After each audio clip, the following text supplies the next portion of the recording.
الحمد للہ رب العالمین والصلاة والسلام علی رسولہ الکریم وعلی آلہ وصحبہ اجمعین، اما بعد۔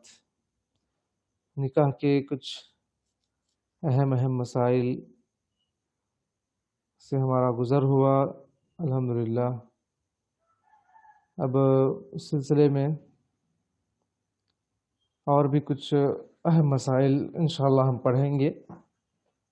تو گزشتہ کلاس میں یہاں تک بات آ چکی تھی کہ اختیار کس طرح کیا جائے، لڑکا لڑکی کو یا لڑکی لڑکے کو کس طرح ایک دوسرے کو اختیار کرے۔ تو یہاں پر بات آئی تھی کہ دین کی بنیاد پر اختیار کیا جائے، یہ سب سے زیادہ بہتر ہے۔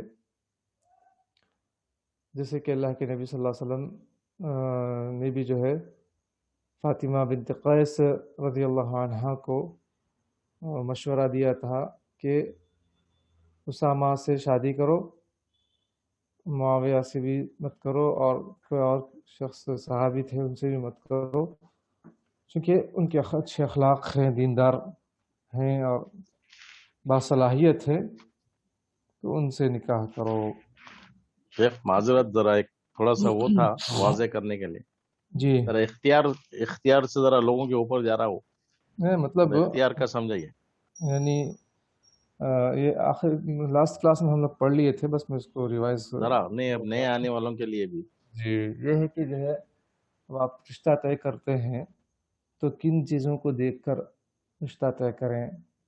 لڑکی اگر ہے تو لڑکے میں کیا چیز دیکھے، اور اگر لڑکا ہے تو لڑکی کے اندر کون سی چیزیں دیکھ کر رشتے کو قبول کرے اور رشتے کو آگے بڑھائے۔ تو کچھ حدیث یہاں پر آئی تھیں، جیسے کہ پہلی حدیث یہاں پر دیکھتے ہیں۔ عبداللہ بن عمر رضی اللہ عنہما کہ رسول اللہ صلی اللہ علیہ وسلم نے فرمایا العرب بعضهم اکفاء بعض والموالی بعضهم اکفاء بعض الا حاکیا او حجاما۔ یہ حدیث تھی کہ عرب ایک دوسرے کے لیے کفو ہیں اور موالی بھی ایک دوسرے کے لیے کفو، یعنی ایک دوسرے کے برابر ہیں، وہ کر سکتے ہیں بجز جولا اور حجام کے، یعنی جو درزی ہوتا ہے، درزی اور حجام کے۔ لیکن اس کی سند میں ایسا راوی ہے جس کا نام نہیں لیا گیا، مطلب یہ حدیث کیا ہے، ضعیف ہے۔ اس لیے اس ضعیف حدیث کو ہم جو ہے صرف پڑھے ہیں تاکہ یہ جاننے کے لیے کہ ایسی چیزوں کو ہم کفو نہ بنائیں، بلکہ جو ہے یعنی ہم جیسے پچھلی حدیثوں میں پڑھے کہ دینداری کو دیکھیں سب سے پہلے، اس کے بعد پھر جو ہے دیگر چیزیں آتی ہیں۔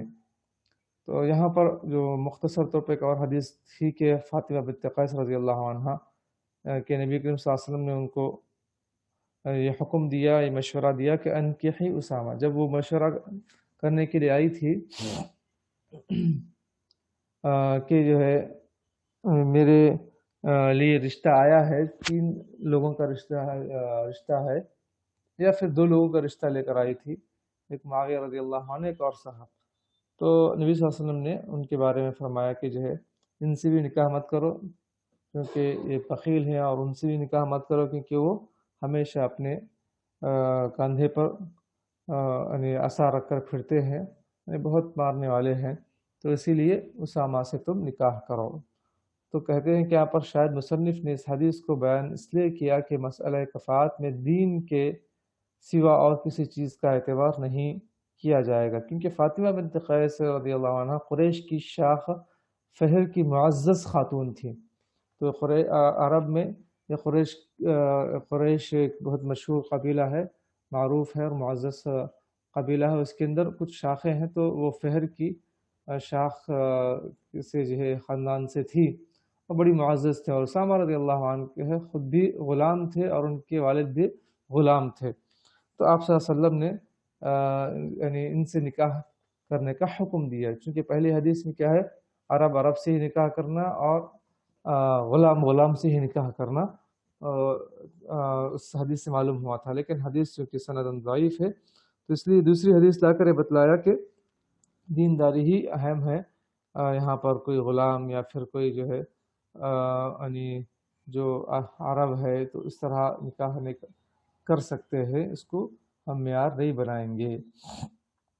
تو یہ اس سلسلے میں اختیار کے بارے میں یہ بات تھی جو آپ نے سوال کیا.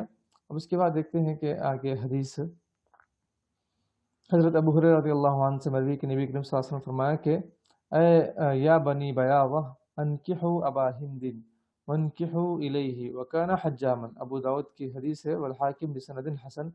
امام حاکم نے اس کو حسن سند سے روایت کیا ہے کہ ابو ہریرہ رضی اللہ عنہ سے روایت ہے کہ نبی کریم صلی اللہ علیہ وسلم نے فرمایا کہ اے بنی بیاضہ ابو ہند کا نکاح کر دو اور اس کی لڑکیوں سے نکاح کرو.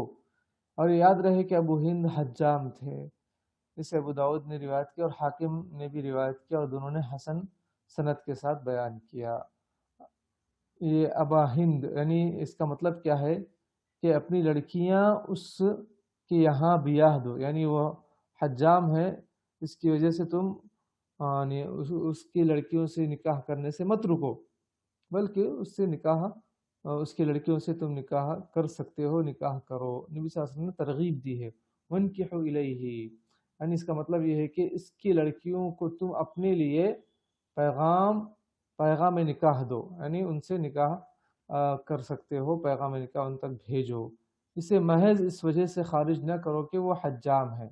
کون؟ اس کا باپ، لڑکیوں کا باپ حجام ہے، اس وجہ سے رشتہ کرنے سے مت رکو، بلکہ وہ دیندار ہے تو اس سے نکاح کر سکتے ہو. حاصل کلام اس حدیث سے یہ ہے کہ ابو ہند کا جو ذکر ہے ان کا نام یسار تھا. بنو بیاضہ جو قبائل عرب میں ایک قبیلہ تھا، تو ان کا آزاد کردہ یہ غلام تھا. یہ ابو ہند بنو بیاضہ کا ایک آزاد کردہ غلام تھا. نبی کریم صلی اللہ علیہ وسلم بنو بیاضہ کو فرما رہے ہیں کہ ابو ہند کا نکاح اپنے قبیلے کی کسی عورت سے کر دو. چونکہ وہ غلام تھے تو اور یہ بنو بیاضہ یہ عرب کا قبیلہ تھا، تو غلام سے نکاح کرنا ان کے لیے معیوب تھا. تو نبی صلی اللہ علیہ وسلم نے فرمایا کہ جو ہے جبکہ غلام ہے لیکن پھر بھی اپنے قبیلے کی کسی عورت سے اس کا نکاح کر دو. یہ دینداری کفو ہے، یہ مسلمان ہے، دیندار ہے. تو یہ نہ دیکھو کہ وہ حجام ہے یا کوئی اور چیز کا کام کرتا ہے، بلکہ دینداری کو ترجیح. سمجھ سر ایک سمجھ مولانا، میرے کو ایک سوال بولی.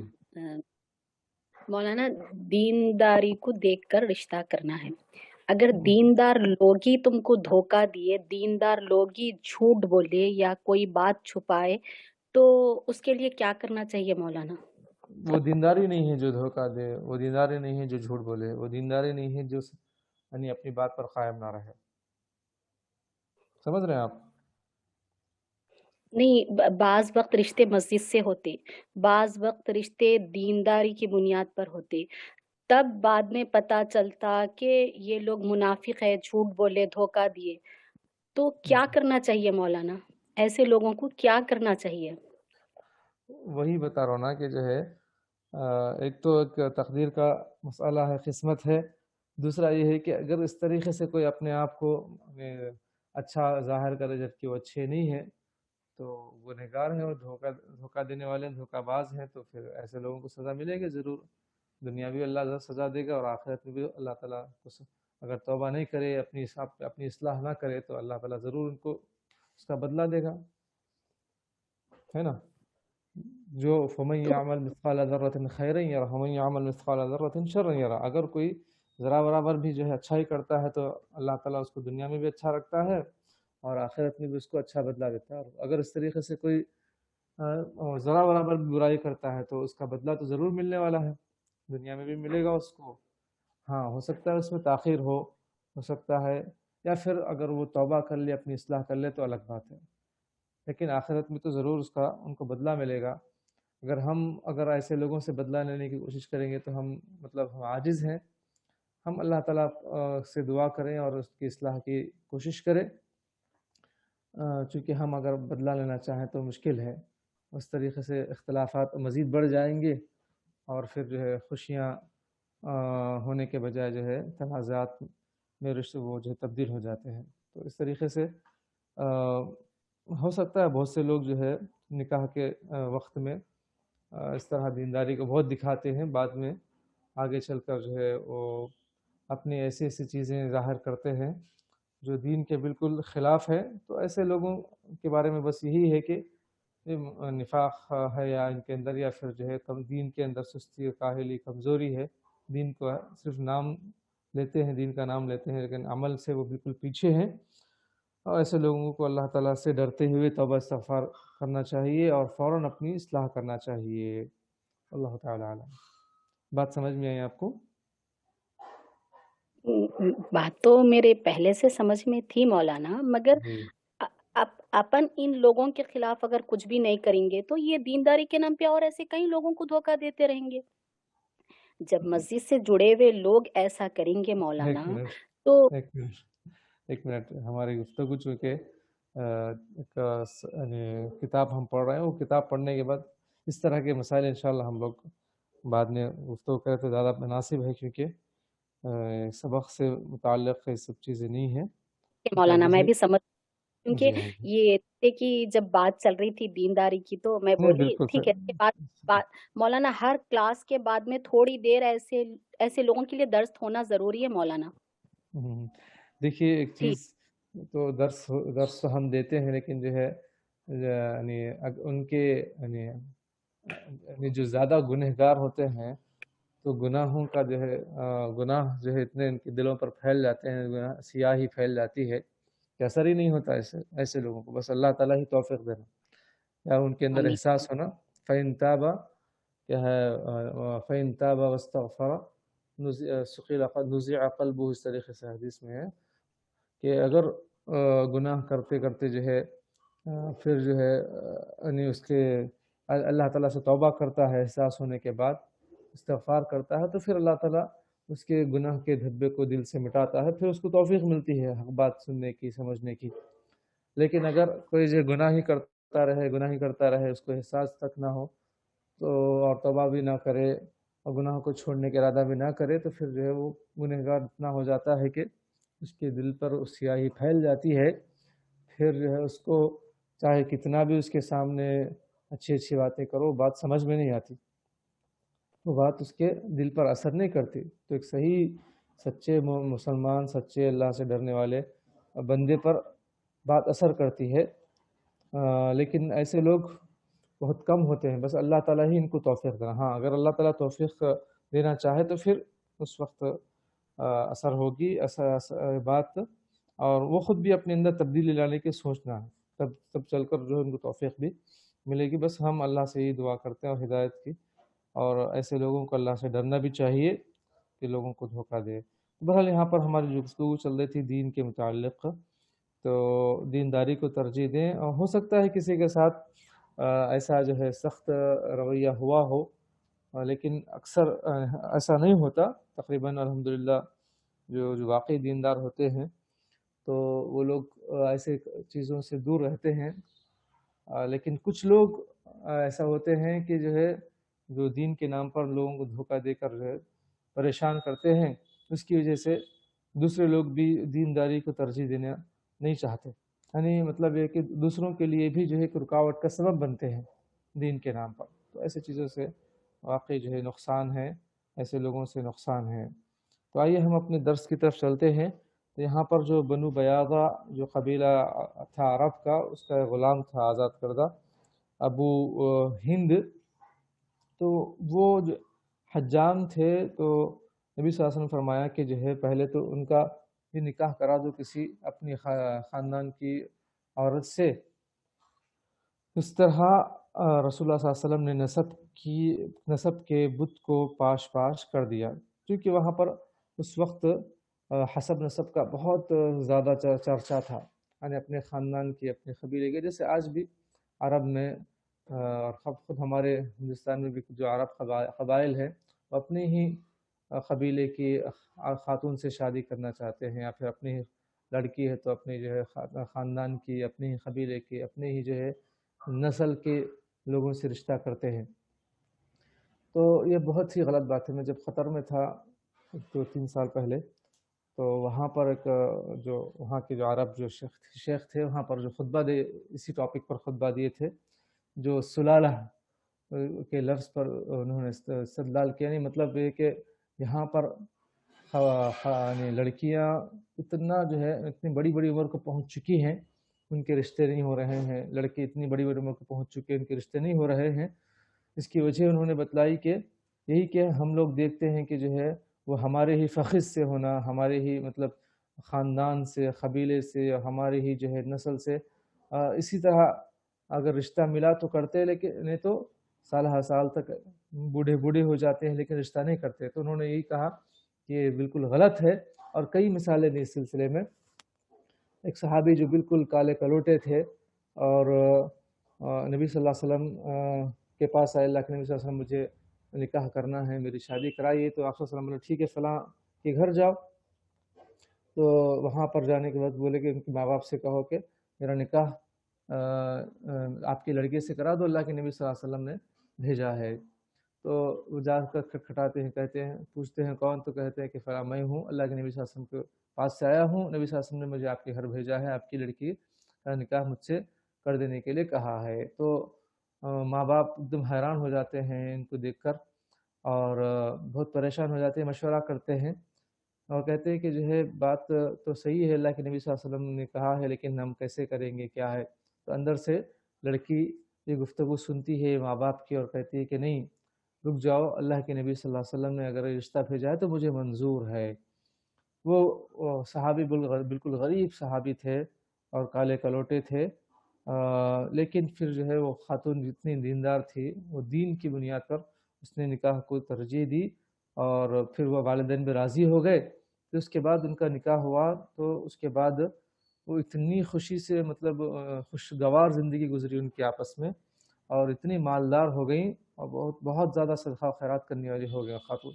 تو یہ اللہ کے نبی صلی اللہ علیہ وسلم اپنے امتیوں کے درمیان یہ چیز لانا چاہتے تھے، اسی لیے آپ صلی اللہ علیہ وسلم نے یہ سب چیزوں کو، ان کے جو یہاں کے جو نسب کو اور حسب نسب کو جو ان لوگ کو دیکھتے تھے، اس کو دور کرنے کی آپ صلی اللہ علیہ وسلم نے اس طریقے سے کوشش کی۔ اور یہ جو ہے وہاں پر انہوں نے خطبے میں تمام تفصیلات اور بھی کئی واقعات سنائے تھے۔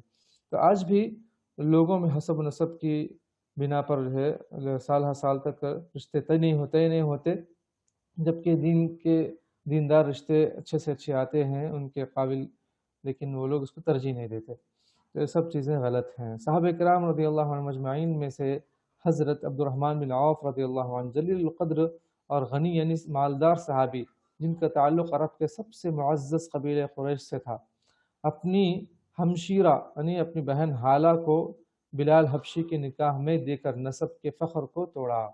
کون؟ عبد الرحمن بن عوف رضی اللہ عنہ کی بہن حالہ رضی اللہ عنہ، وہ ایک حضرت بلال رضی اللہ عنہ جو حبشی تھے، بالکل کالے کلوٹے تھے لیکن مؤذن رسول صلی اللہ علیہ وسلم تھے۔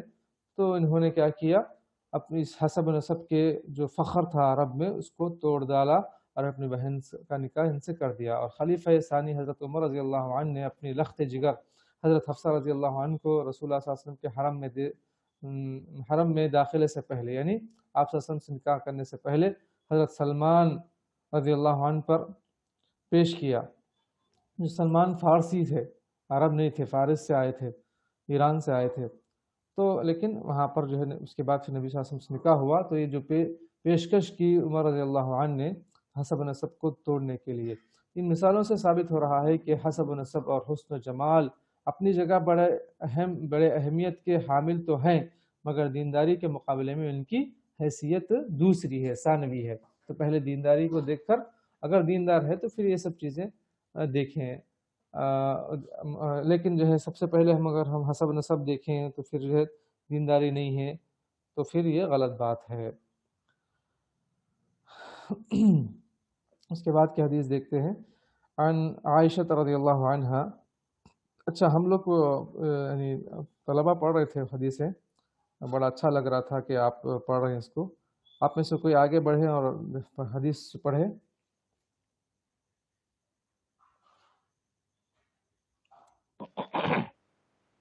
جی کون سی شیخ؟ نکاح کے مسائل کا؟ ہاں، ابھی جو میں حدیث اسکرین پر رکھا ہوں نا، وہی حدیث۔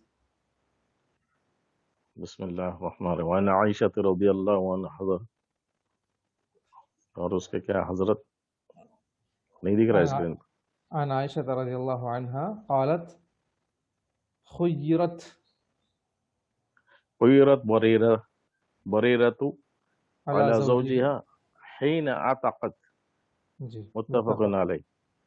حدیث طویل، یہاں دیکھیے اس کے بعد حدیث طویل ولمسلم عنها. عنها أن زوجها عبدا، وفي جی رواية عنها حرة، والأول أثبت. والصح ابن عباس رضي الله عنه رضي الله تعالى عنه عند البخاري أنه كان عبدا. جی ماشاء اللہ. تو یہ حدیث حضرت عائشہ صدیقہ رضی اللہ عنہا جو نبی صلی اللہ علیہ وسلم کی ازواج مطہرات میں سے سب سے چہیتی بیوی تھیں، وہ کہتی ہیں کہ بریرہ رضی اللہ عنہا کو جب آزادی ملی، یعنی یہ بھی ایک غلام تھی، باندی تھیں، لونڈی تھیں، اور ان کے شوہر بھی غلام تھے. تو جب بریرہ رضی اللہ عنہا کو آزادی ملی تو اس وقت ان کو خاوند کے بارے میں اختیار دیا گیا، چونکہ ان کے خاوند غلام تھے، انہوں بھی غلام تھے، لیکن ان کو آزادی دی گئی، آزاد ہو گئے تھے. تو پھر اس کو اختیار دیا گیا کہ اگر چاہے تو ان کے پاس ان کو تم ان کے نکاح میں رہو، یا چاہے تم چھوڑ سکتے ہو. بخاری مسلم کی یہ لمبی حدیث کا جو ہے مختصر سے یہاں پر جو ٹکڑا ذکر کیا گیا ہے. اب اس کے بعد صحیح مسلم کے الفاظ یہ ہیں کہ حضرت عائشہ رضی اللہ عنہا فرماتی ہیں کہ بریرہ کا خاوند غلام تھا، اور انہی میں سے ایک روایت میں ہے کہ وہ آزاد تھا. یعنی دو طریقے سے روایت ہے یہاں پر کہ ان کا بھی شوہر بریرہ رضی اللہ عنہ کا شوہر غلام تھا، اور ایک روایت میں ہے کہ آزاد تھا. لیکن سب سے صحیح بات کیا ہے؟ والاول اثبت کہتے ہیں کہ پہلی روایت زیادہ پختہ ہے. کون سی روایت؟ کہ کانا حرن ان زوجها کان عبدا، ولمسلم عنہا ان زوجها کان عبدا والی روایت زیادہ صحیح ہے، اثبت ہے، زیادہ پختہ ہے. بخاری میں وصح ابن عباس رضی اللہ عنہما عند البخاری انه کان عبدا. بخاری میں ابن عباس رضی اللہ عنہما سے صحیح قول یہ ہے کہ وہ غلام تھا، یعنی وہ صحابی غلام تھے بریرہ رضی اللہ عنہ کے شوہر.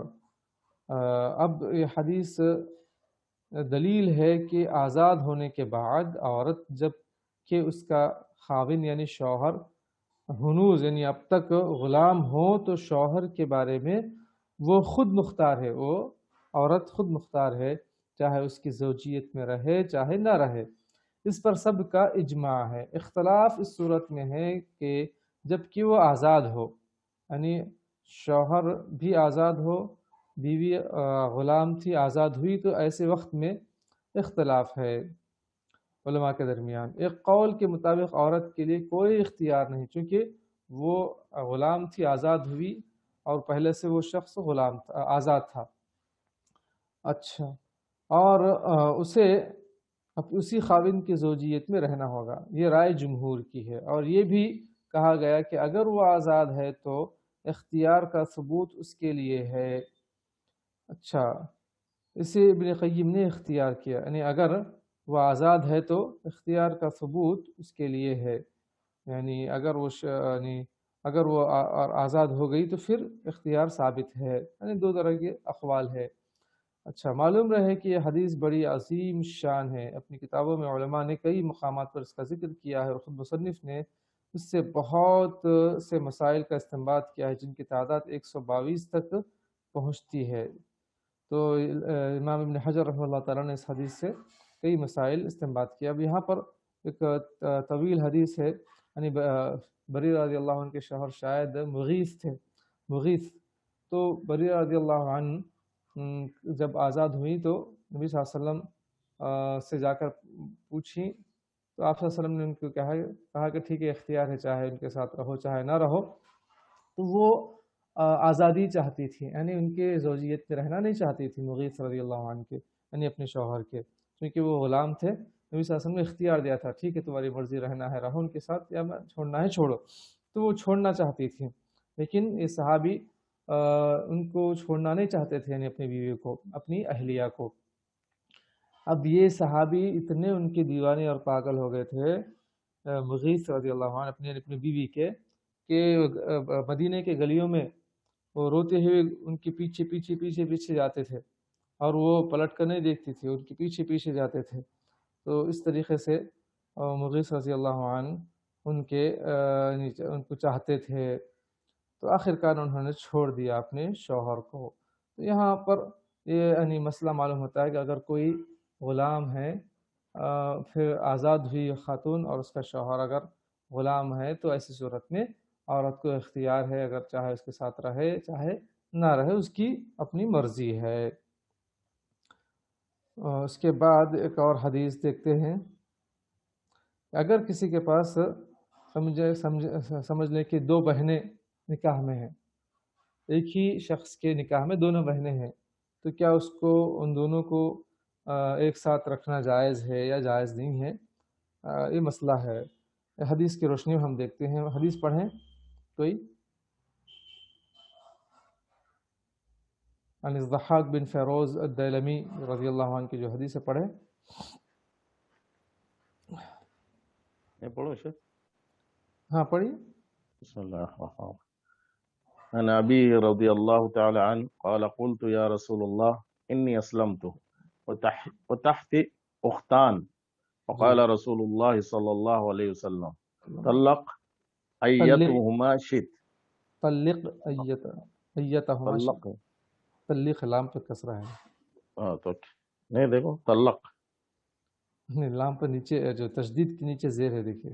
اچھا طلق، اوکے، ہاں جی جی یہ طلق ایتہما شئت شئت جی، رواه احمد والاربعۃ الى النساء الا النسائی صححہ ابن حبان والدارقطنی والقطنی البیہقی وعلم البخاری وعلہ بخاری۔ البخاری جی۔ چلیے شاباش جی، بارک اللہ فیکم، احسن اللہ علیک۔ حضرت ضحاک بن فیروز دیلمی نے اپنے باپ سے روایت کی ہے رضی اللہ عنہ کہ میں نے عرض کیا یا رسول اللہ صلی اللہ علیہ وسلم میں دائرہ اسلام میں داخل ہو چکا ہوں۔ کون کہہ رہے ہیں کہ ضحاک، ان کے والد کون ہیں؟ فیروز دیلمی۔ ضحاک یعنی بیٹے اپنے باپ کے بارے میں روایت کر رہے ہیں کہ انہوں نے یعنی ان کے والد نے فیروز دیلمی نے کہا کہ اللہ کے رسول صلی اللہ علیہ وسلم میں مسلمان ہو چکا ہوں اور میرے نکاح میں دو بہنیں ہیں، یعنی میں دو بہنوں سے نکاح کیا ہوں، یعنی زمانہ جاہلیت میں۔ تو رسول اللہ صلی اللہ علیہ وسلم نے فرمایا کہ ان دونوں میں سے جس ایک کو چاہو رکھ لو اور ایک کو طلاق دے دو، یعنی ان میں سے جس کو چاہو طلاق دے دو اور ایک کو رکھ لو۔ اس حدیث کو امام احمد نے اور چاروں نے نسائی کے علاوہ روایت کیا ہے، ابو داؤد، ترمذی اور ابن ماجہ۔ نسائی نے روایت نہیں کیا ہے، اور ابن حبان اور دارقطنی اور بیہقی نے صحیح قرار دیا ہے حدیث، مگر امام بخاری رحمہ اللہ تعالیٰ نے اسے معلول کہا ہے، یعنی حدیث کے اندر کچھ علت ہے۔ حاصل کلام یہ ہے کہ حدیث کفار کے زمانے کفر کے نکاح کے قابل اعتبار ہونے کی دلیل ہے۔ یہ حدیث یعنی زمانہ جاہلیت میں جو کفر کے حالت میں جو نکاح ہوا تھا ان کا آپس میں، تو اس کے بعد پھر مسلمان ہونے کے بعد بھی اس کو برقرار رکھا جائے گا، اس نکاح کو، اگرچہ وہ نکاح اسلامی نکاح کے مخالف ہو، یعنی غیر شرعی طریقے سے نکاح ہوا ہو، پھر بھی اس کو باقی رکھا جائے گا۔ اسلام میں نکاح کی حیثیت تو یہ ہے کہ عورت کو خاوند جب تک طلاق نہ دے وہ اس کی زوجیت کے دائرے سے باہر نہیں نکل سکتی، جب تک شوہر اس کو طلاق نہ دے اس وقت تک عورت شوہر کی زوجیت سے نہیں نکل سکتی ہے۔ اور یہ کہ اسلام قبول کرنے کے بعد تجدید نکاح کے بغیر ہی نکاح باقی رہتا ہے۔ تو پہلے غیر مسلم تھے، اس کے بعد پھر مسلمان ہوئے، تو پہلے سے نکاح ہوا تھا، اسلام جب اسلام قبول نہیں کیے تھے تو شوہر بیوی دونوں بھی مسلمان ہو گئے ہیں، تو پھر مسلمان ہونے کے بعد دوبارہ نکاح کرنے کی ضرورت نہیں ہے، اسلام نے اس کو باقی رکھا۔ ہاں اگر اس کے بعد پھر اگر چھوڑنا چاہ رہے ہیں تو پھر طلاق دیں، تو جب طلاق واقع ہوگی جب چھوڑ سکتے ہیں۔ یہ مذہب امام مالک، امام شافعی، امام محمد اور امام داؤد رحمہم اللہ تعالیٰ کا ہے۔ فیروز دہلمی سے ترمذی میں منقول الفاظ ہیں کہ ان دونوں میں سے جس کا چاہو انتخاب کر لو، یعنی الفاظ الگ ہیں، آنے والے حدیث کے موافق ہیں اس اعتبار سے کہ جب اس نے اپنی بیویوں میں سے بعض کا انتخاب کر لیا کہ میں نے نکاح کے لیے فلاں فلاں عورت کو منتخب کر لیا تو ان کا نکاح ثابت ہوگا، باقی ماندہ بیویوں کو بغیر طلاق دیے جدائی حاصل ہو جائے گی۔ اچھا، یہاں پر ایک شخص 4 بیویاں تو رکھ سکتا ہے اسلام میں، لیکن یہاں پر دونوں میں سے کسی ایک کو انتخاب کرنے کا کیوں حکم دیا، ایک کو چھوڑنے کا کیوں حکم دیا بتائیے آپ میں سے کوئی؟ کیونکہ آپ دونوں سگی بہنوں کو ایک ساتھ نہیں رکھ سکتے، سورہ نساء کی آیت میں ہے نا، بین الاختین ما قد سلف۔ ماشاء اللہ، احسن اللہ علیک، بہت آمین، ہاں بارک اللہ فیک۔ تو دونوں بہنوں کو ایک ساتھ رکھنے سے منع کیا ہے اس وجہ سے۔ نیز یہ دونوں حدیث اس بات پر دلالت کرتی ہے کہ جدائی کے وقت ترتیب نکاح غیر مؤثر ہے۔ اچھا، بس مرد کے لیے ضروری نہیں کہ وہ پہلی بیوی کو روک رکھے، اور نہ یہ ضروری ہے کہ بیویوں میں سے پہلی 4 کو روک رکھے، بلکہ اسے اختیار ہے، جسے چاہے روک لے اور جسے چاہے جدا کر دے۔ دونوں احادیث حنفیہ کے خلاف حجت ہیں۔ تو یہ جو ہے مسائل تھے، اور اس کے بعد بھی اسی طریقے سے ایک مسئلہ آ رہا ہے کہ ایک شخص نے اپنے پاس 10 بیویاں رکھی تھی، تو نبی صلی اللہ علیہ وسلم نے پھر ان کو بھی جو ہے 4 کو رکھ کر باقی کو طلاق دینے کا حکم دیا۔ پڑھتے ہیں، اسی کے متعلق ہے، مختصر ہے۔ عن سالم عن ابیہ ان غیلان ابن سلمۃ اسلم، کہ حضرت سالم رحمہ اللہ اپنے والد سے روایت کرتے ہیں کہ ان کے صحابی رسول غیلان بن سلمہ اسلم رضی اللہ عنہ وَلَهُ 10 نسوة، ان کے 10 بیویاں تھیں، فَأَسْلَمْنَ مَعَهُ، تو اپنے شوہر کے ساتھ پورے کے پوری بیویاں مسلمان ہو گئیں۔ ماشاءاللہ، دیکھیں کتنے جو ہے فرما بردار تھی بیویاں۔ فَأَمَرَهُ النَّبِيُّ صلی اللہ علیہ وسلم أَن يَتَخَيَّرَ مِنْهُنَّ 4، تو رسول اللہ صلی اللہ علیہ وسلم نے، نبی صلی اللہ علیہ وسلم نے ان کو ان میں سے 4 کو اختیار کرنے کا حکم دیا۔ وہ 4 یعنی آخر کے ہو یا بیچ کے ہوں یا شروع ان سے نکاح ہوا ہو، ان میں سے کون پسند ہے ان کو رکھ کر بقیہ کو چھوڑ دو۔ اسے امام ابو احمد نے، ترمذی نے روایت کیا، ابن حبان اور حاکم نے صحیح کہا، اور امام بخاری نے اس کو بھی معلول کہا، ابو زرعہ اور ابو حاتم نے بھی۔ اس حدیث کی بنا پر ایک مسلمان کے لیے 4 سے زائد بیویاں ایک ہی وقت میں رکھنا حرام ہے، اور یہ حکم متعدد روایات میں منقول ہے۔ نبی کریم صلی اللہ علیہ وسلم کے حرم میں 9 بیویاں تھیں، تو یہ آپ صلی اللہ علیہ وسلم کے لیے خاص رعایت تھی۔ اگر کوئی کہے کہ نبی صلی اللہ علیہ وسلم کے لیے کیا ہے، تو یہ خاص رعایت ہے اللہ تعالیٰ کی طرف سے، جس میں دینی اور سیاسی مصلحتیں تھیں، اس وجہ سے نبی صلی اللہ علیہ وسلم کو اجازت ملی، اور یہ رعایت خود اللہ تعالیٰ نے اپنے نبی صلی اللہ علیہ وسلم کو دی تھی، اس لیے اس پر اعتراض کرنا سراسر یہ انسان کی حماقت ہے۔ اور غیلان بن سلمہ ثقفی رضی اللہ عنہ کون تھے؟ ثقیف کے سرداروں میں سے تھے۔ فتح طائف کے بعد اسلام قبول کیا، طائف کے فتح کے بعد ہجرت نہیں کی، خوش الحان شاعر تھے، خلافت عمر رضی اللہ عنہ میں وفات پائی، تو وہیں پر جو ہے مقیم رہے طائف میں۔